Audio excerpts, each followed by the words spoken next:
Bienvenue dans le tuto My Free Time. La dernière fois, on a parlé des piles et des fils. Donc, on a parlé des piles et des fils. Celui-là, c'est FIFO, First In, First Out. Celui-là, First In, Last Out. Donc, on a parlé, on a parlé un peu des règles, on a parlé des spécifications. Hein. Cette fois-ci, j'ai réussi à parler en entier, une seule fois. Donc, on s'est ramené justement à construire les axiomes aussi, qui plus tard, ça va transformer aux fameuses fonctions que nous allons faire maintenant.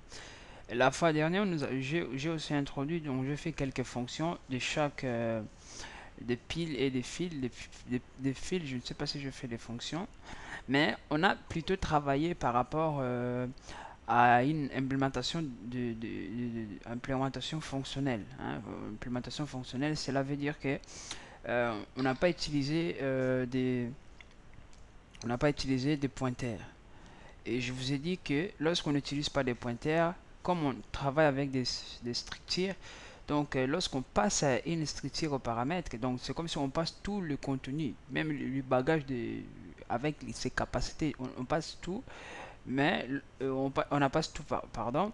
Et après, le problème est que lorsqu'on on passe à une structure complète au paramètre, donc c'est comme si on crée une copie. C'est pas comme si, mais on crée une copie sur la mémoire de la même structure que nous allons travailler jusqu'à ce que on quitte cette fonction-là. Donc j'avais dit que si par exemple on a 10 mégabytes et que j'appelle cette fonction, j'aurai encore 10 mégabytes de plus. Donc du coup, 10 mégaoctets. Et du coup, donc chaque fois que j'appelle cette fonction, j'aurai 10 mégaoctets justement sur la mémoire comme copie, hein, parce que nous allons travailler avec la copie à l'intérieur de la fonction jusqu'à ce on quitte la fonction. Là, ça disparaît. Supposons qu'on a des milliers de fonctions à appeler et avec des paramètres. Vous voyez comme ça serait un peu difficile. Notre programme, ça va être un peu lent et voilà. Et de toute façon, là, nous allons faire le premier type, comme je vous ai dit, on verra comment, en utilisant un programme, un programme fait en mode mutation et programme dans le mode fonctionnel, donc sans mutation. Donc, on verra la différence. On verra que le programme en mode implémenté en mode mutation, c'est tellement rapide. Hein. C'est vraiment des tiers, c'est pas même des secondes, des tiers, c'est vraiment quoi, c'est rapide. Donc maintenant nous allons essayer, hein, nous allons faire l'implémentation, comme je dis, hein, implémentation contigui avec mutation. Donc cela veut dire que avant on déclarait un tableau de cette façon là. Hein, bon, un tableau, on déclarait un tableau, ça je ne le répète plus. Lorsque j'écris n, je sais que maintenant vous savez n, ça veut dire que il y a quelque part là n égale au 100. Hein, exemple, voilà. Je ne répète plus. Et après, lorsqu'on déclare comme ça, c'est allocation. C'est comme si lorsque j'exécute mon programme, donc cet élément-là est déjà sauvegardé et est déjà réservé en fait sur la mémoire. Ben, lorsqu'on parle de la mémoire, euh, normalement, normalement, lorsqu'on parle de la mémoire, en fait, mémoire, allocation, mémoire. Voilà, lorsqu'on parle d'une mémoire, en fait, on voit ce système-là. Voilà. Donc, il y a l'allocation dynamique. Regardez, normalement, là, c'est déjà très bien organisé. Nous avons là, lorsqu'on exécute le programme, notre mémoire est disposée comme vous le voyez. Hein, comme vous le voyez, là, je pense qu'il y a un peu plus d'explications. Il y a l'état, il y a les piles, et il y a les. Je cherche juste là où c'est vraiment bien expliqué comme ça. Je vais le chercher. Donc la mémoire est divisée au moins en 4 parties, aux 5 parties. Voilà, aux 5 parties. j'ai pas mon cours, j'ai mon cours en moi, mais je ne vais pas. Bon, de toute façon, c'est pas vraiment très important, hein. Je voulais vraiment vous montrer comment la mémoire est divisée lorsqu'on exécute un programme en C, hein. On voit que nous avons l'état.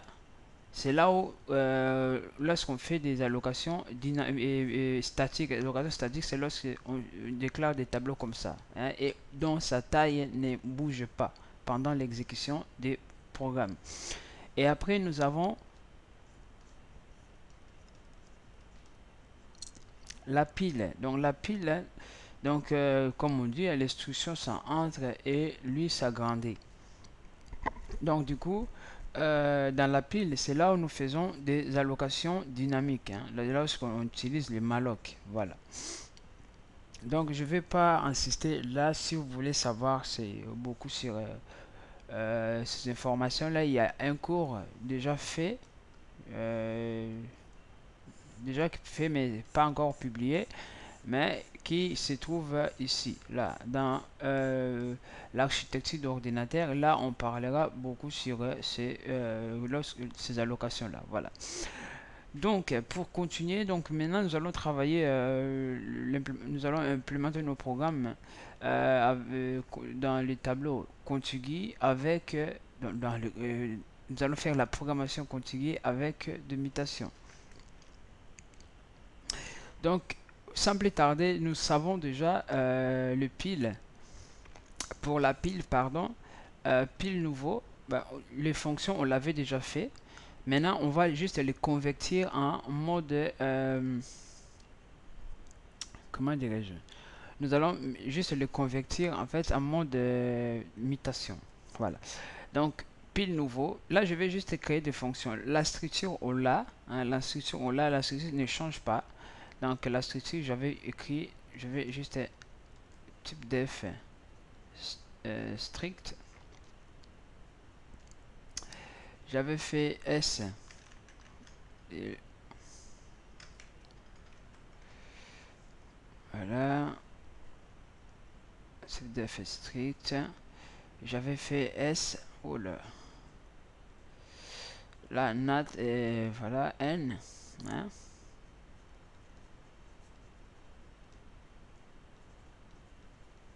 C'est fait. Et là, j'avais fait nat. Pour la pile, on avait dit hauteur. Ou long, hauteur, voilà. Je vais laisser juste H.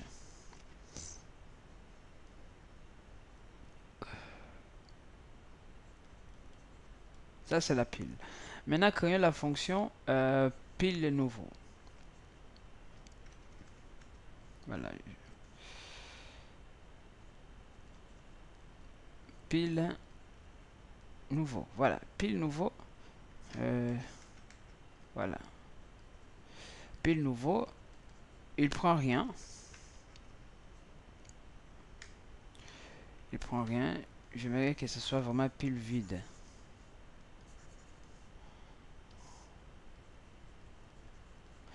Il prend rien. Pile vide. Quand est-ce qu'une pile est vide? C'est lorsque sa hauteur est 0. Donc, je vais faire pile new égale ici pile pointeur. Je vais faire malloc la size of pile. Ici, pour être rigoureux, je pose si la location s'est bien passée. Sinon, je ferme avec, je renvoie l'erreur 1.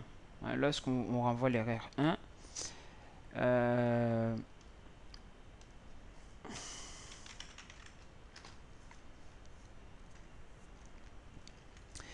par exemple, je fais commande comme ça. Si je fais dollar point d'interrogation, on voit il y a un 1 qui sort là. Ce 1 là, c'est l'erreur. Mais si je fais ma commande exactement, par exemple, voilà, opt, Et là, je tape pour voir l'erreur. Là, on voit aussi il y a l'erreur parce qu'il n'arrive pas à entrer dans ces dossiers-là. Voilà. Maintenant, si je fais par exemple ls, voilà. Si je tape commande pour voir l'erreur, ici, on voit que c'est 0 qui montre que tout ça s'est bien passé. Alors, ce commande d'erreur là, on peut la renvoyer par ce fameux exit 1. Alors ici, bah, il y a jusque là, lorsqu'on passe cette étape là, on suppose qu'on a bien fait l'allocation. Et là, je me permets, regardez là maintenant. Bon, là, j'ai mal fait. Hein. Là, l'allocation, c'est pointeur avec l'étoile. Hein, excusez-moi. Là, maintenant, on met plus les points. Fini avec les points. On met maintenant des étoiles comme, et des flèches comme ça en disant là, h égale 0. Et je retourne new. Voilà. Là, c'est lorsque je retourne new, il y a juste un souci. Voilà, il y a juste un souci. Pourquoi? Pile. Si je fais juste pile comme ça, c'est comme si je suis en train de dire que on est toujours dans le système de fonctions. Alors, pour que ce soit vraiment de mutation, il faut que je renvoie juste l'adresse de cette pile-là. L'adresse que je viens d'allouer à la mémoire. Là, je renvoie juste l'adresse. Voilà. Donc, on continue. Maintenant, je vais empiler. Empiler, je sais pas, ces fonctions-là, pile, empiler, non, je ne l'ai pas fait en mode fonctionnel, non. En mode mutation. Là, empiler, j'ai une pile, je vais empiler.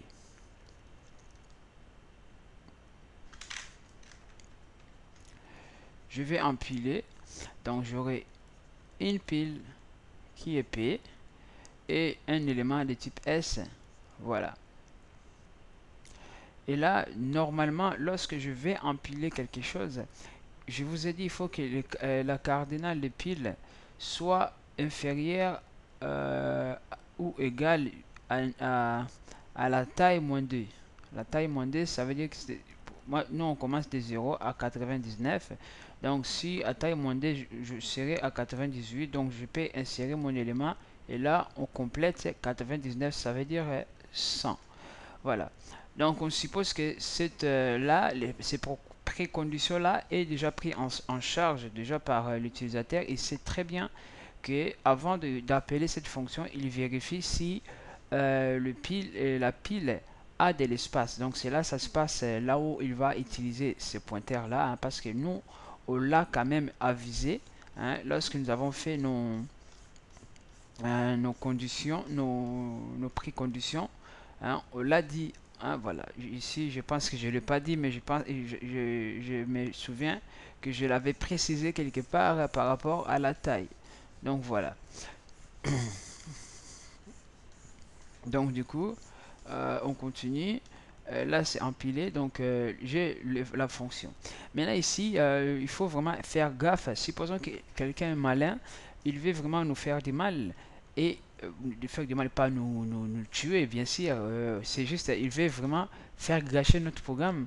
Il nous renvoie en fait, par exemple, lorsqu'il va dans le main, dans la fonction main, ici, la personne déclare par exemple pile A, il met nil comme ça, et il appelle cette fonction empiler A et S par exemple 5.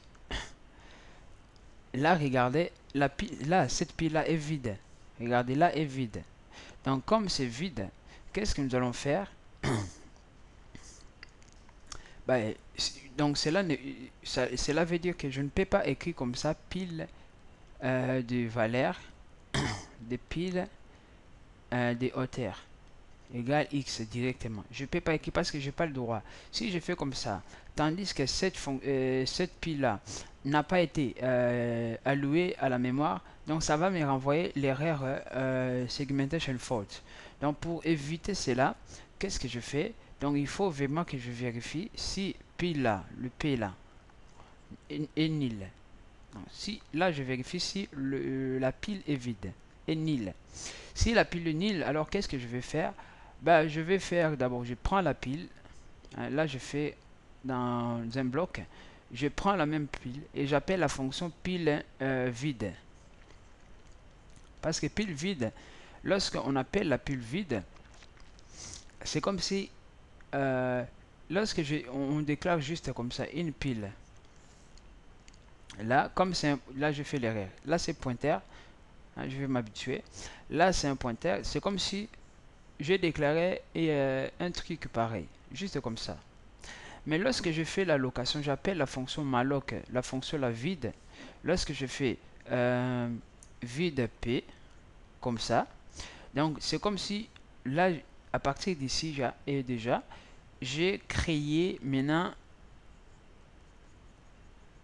la taille n-1, donc de 0 à n-1, et la hauteur. Donc là, j'ai donné cette forme là. C'est comme un moule. Donc ici, j'ai pas de moule, j'ai pas de forme, il n'y a rien. C'est nul, il pointe à rien. Mais lorsque je fais comme ça, il pointe à un élément qui a la forme des piles. Donc on la moule en fait, on la donne la forme d'une pile. Voilà. Vraiment, c'est très important de voir ça sans le malloc. Notre pile n'a pas de forme. Donc, c'est juste un pointeur pointeur de pile, mais il pointe à nulle part. Il n'a pas la forme. Mais lorsqu'on fait la location, on lui donne la forme. Voilà, c'est dit. Donc, ici, je donne la forme. Et qu'est-ce que je fais ici? Alors, donc du coup, lorsqu'on dépasse cette ligne, hein, lorsqu'on dépasse cette ligne, on suppose maintenant qu'on a les droits d'écrire P. Hein, il faut bien contrôler, peut-être que j'ai oublié des trucs, c'est parce que là j'ai oublié des pointeurs, donc voilà. Maintenant, je peux dire que P, comme vous savez, P de valeur, de P de hauteur, égale à X, et je fais P pointeur.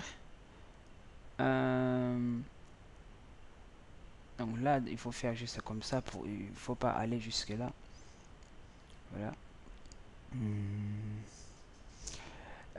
La P des hauteurs plus plus. Voilà. Là, on a fini. Comme on doit renvoyer, de toute façon ici, on n'est pas vraiment obligé parce qu'on bouge, on fait les actions directement dans le pointeur.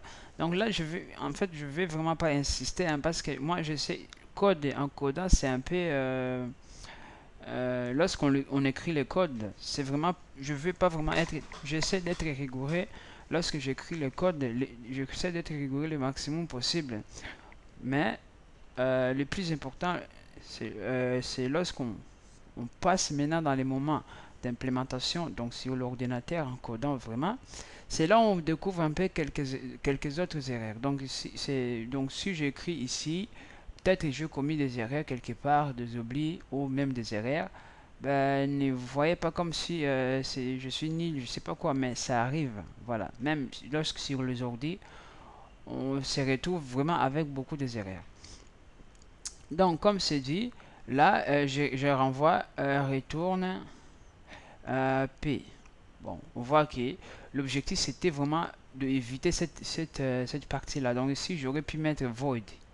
Hein, void parce que là, je passe un pointeur et pour éviter juste de faire retourner P là. Donc je peux mettre aussi comme ça. Voilà. Bon, ce code là j'ai écrit, je vais l'écrire en couleur pour voir que ce n'est pas, ça fait pas partie de mon code C. Hein. Je vais l'écrire en rouge, comme ça, ça fait pas partie de mon code. Hein. C'est juste pour vous montrer qu'on peut ou ne pas l'écrire, surtout lorsqu'on utilise void. Voilà. Bon, comme c'est dit, là je quitte. Voilà. Si j'utilise void, hein, pour être précis, si j'utilise void, j'ai pas besoin d'écrire retourne P parce que je travaille déjà sur l'adresse.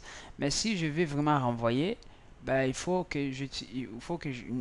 ne plus utiliser void de renvoyer le pointeur de pile et de renvoyer le P. Donc 3, je vais dépiler. Dépiler, on renvoie une pile, bien sûr. On renvoie une pile et la fonction c'est dépiler. Alors c'est une fonction qui prend en paramètre une pile P. Voilà. Et là, c'est aussi très important de demander, parce qu'on ne peut pas dépiler une pile vide. Je demande si cette pile-là est nulle. Si est nulle, ben, je renvoie par exemple Peror. Voilà, bon, pour ne pas être... voilà, je fais exit même 1. Voilà, pour dire qu'on renvoie l'erreur. Parce que je peux pas renvoyer le sommet s'il n'y a rien dans ma pile. Voilà, après je vais faire retourne et là je vais faire non, je peux pas supprimer, pardon, excusez-moi, je peux pas supprimer l'élément ou les sommets s'il n'y a rien. Voilà, pas renvoyer mais supprimer. Donc du coup, là je vais faire P pointer hauteur moins comme ça et je fais retourne P. Voilà. Là vous voyez, je fais juste une seule opération dans la pile et je touchais juste la hauteur. Je ne vais pas toucher toute une structure. Et ici, je vais passer juste l'adresse et pas la copie de la structure. Donc, du coup, ça nous revient moins cher. Voilà. Et après, ici, sommet. Sommet, on renvoie l'élément et S, donc pas de pointeur. Sommet, là, je pense que c'est la même chose. Comme on avait juste ici, je passe maintenant l'adresse de la pile. Et là, déjà ici, il faut aussi, je pense que j'avais traité ces cas-là. La pile ne doit pas être vide.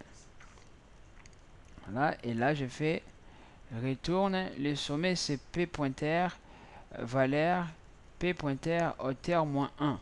Là, c'est sommet. Là, je retourne le sommet. Et je ferme. Donc voilà, ça, c'était juste les opérations qu'on peut faire avec la pile. Voilà. Donc du coup, comme c'est fait, maintenant j'aimerais aussi faire tout ce que je fais là. Hein, j'aimerais aussi le faire avec, comment dirais-je, avec le fil. Avec le fil. Voilà, mais avec le fil, c'est exactement la même chose qu'on avait fait avant. Ce qui change est que nous aurons une ligne de malloc quelque part lorsque nous allons faire l'union. Ici, ça sera presque la même chose. Et voilà, là, ça sera la même chose. Le fil, maintenant, suppression de fil. Comment dirais-je? Lorsque je vais supprimer, hein, je vais le faire pour le fil. Hein, je vais le faire 3F pour le fil. Là, 3P pour le pile. Là, pour le fil, pour supprimer, j'aurai une pile. Voilà, comme ça. Supprimer. Tête. On supprime à la tête. Hein, c'était comme ça. Et là, je passe une file P. Je vais supprimer la tête. Alors, j'ai un tableau. C'est vraiment facile. Hein, c'est vraiment facile. J'ai un tableau. Des entiers comme ça. Je vais supprimer. Là, c'est ni des ensembles, ni, je sais pas moi, on veut non plus faire des tri, dans un tableau trié, non. Je vais supprimer un élément. Bah, pour supprimer un élément, je vais prendre, pour éviter vraiment de faire des boucles. Ça c'est vraiment très très important. C'est ça l'objectif de notre cours, c'est d'éviter comment dirais-je, de faire que notre programme soit efficace. Hein. On se rend compte des situations dans lesquelles on se retrouve et on travaille par rapport à cette situation-là. Cette situation-là, c'est quoi? Ça veut dire que cette situation-là, c'est lorsque nous sommes dans une pile et que je vais supprimer un élément. Voilà, je supprime cet élément-là qui est devant, qui a comme indice 0. Donc du coup, pour ne pas pour éviter, parce que moi, avec les réflexes de tout le monde, hein, qu'est-ce que j'allais faire? J'allais faire quoi? Je prends cet élément-là, je vais mets ici, les 3 je mets ici, les 4 je mets ici, 5 je mets ici, 7 je mets ici. Là, maintenant, j'ai une place vide. Là, ça sera toujours 7. Là, c'est 5, 7, pardon. Et là, ça restera toujours 7. Vous voyez? J'ai fait quoi? J'ai décalé. Alors, pour décaler, ça va nous dire, ça va nous provoquer ce qu'on appelle... ça va provoquer qu'on puisse faire une boucle. Et moi, j'évite vraiment de faire une boucle. Alors, nous avons notre... alors, nous avons notre quoi? Notre tableau qui est là. Alors, il n'y a aucun cas, on a vu sur le sujet, oh, voilà, on ne nous a pas dit que vous devez respecter l'ordre des éléments que vous avez insérés. On nous a pas dit ça. Alors pour supprimer un élément, pour supprimer un élément justement, pour sur un tableau. Alors pour éviter la boucle, on verra bien, je ne sais pas si je vais en parler, donc voilà, c'est des actions comme ça, donc c'est une fonction qui prend n, donc c'est vraiment, on fera un élément jusqu'à ce qu'on arrive à supprimer la tête, voilà, c'est vraiment très coûteux, donc à la mémoire même, donc du coup, on évite à faire des boucles comme ça. Donc qu'est-ce qu'on va faire? Je vais prendre l'élément qui est au dernier, et dit là, bon, c'est mauvaise idée. Hein. J'ai rien dit en fait, c'est mauvaise idée. Voilà, c'est mauvaise idée et c'est mauvaise idée. On le fera d'autres fois parce que la pile ici, j'ai rien dit en tout cas. La pile, hein, je me suis rendu compte qu'on est vraiment dans la file. Là, la file, il respecte l'ordre. Hein, il respecte l'ordre. C'est que moi je voulais en fait vous dire, au lieu de faire une boucle, de prendre cet élément qui est là, de le mettre là, comme ça. Là, ça restera 7, mais comme je vais diminuer la hauteur, là, on n'aura plus l'accès ici, mais on a nos éléments. Or, comme on reste dans la règle, là, il y a l'erreur, s'il vous plaît. Là, il y a l'erreur, excusez-moi. Comme on travaille dans la file, or la file, on respecte cette règle-là de FIFO, first in, first out. Donc si je fais comme ça, on verra que le 7 qui vient d'arriver, il va sortir après une seule suppression. Voilà, ça c'est pas ce qu'on veut faire. Vous voyez, là, j'ai travaillé en restant dans le contexte. Donc, du coup, je n'ai pas le choix. Il faut que je fasse vraiment une boucle. Voilà, que je commence à 0 en disant que I inférieur à quoi? À P. Là, on travaille avec fil. Donc, il faut que je écrive ici au moins F. Comme ça, c'est fil. Donc, F tiré. Là, on travaille avec des pointeurs, hein, s'il vous plaît. La pile, donc longueur,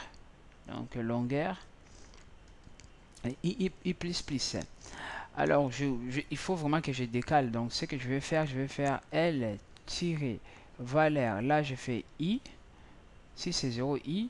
Et je vais mettre ça, je vais mettre la valeur qui se trouve dans i plus 1.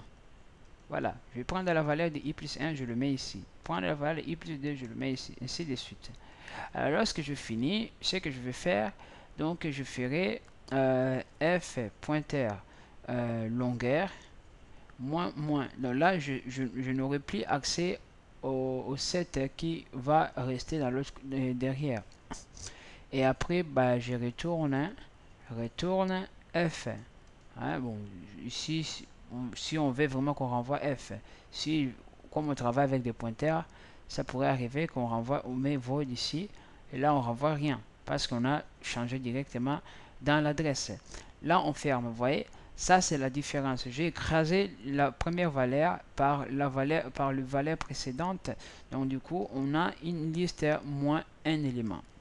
Et cet élément-là a été supprimé à la tête. Voilà. Donc c'était juste ça que je voulais vous parler sur les listes sur l'implémentation l'implémentation contiguë de mutation. Donc pour la prochaine fois, je vais devoir vous parler, donc dans le cours 10, si je ne me trompe pas, je vais devoir vous parler de l'implémentation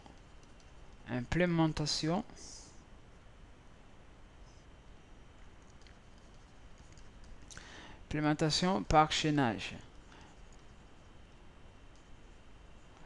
Voilà, là nous allons parler des listes chaînées, voilà, et on verra bien si on pourra commencer déjà notre fonction et notre TP numéro 1. Voilà, donc je vous donne des rendez-vous dans la prochaine vidéo. À plus.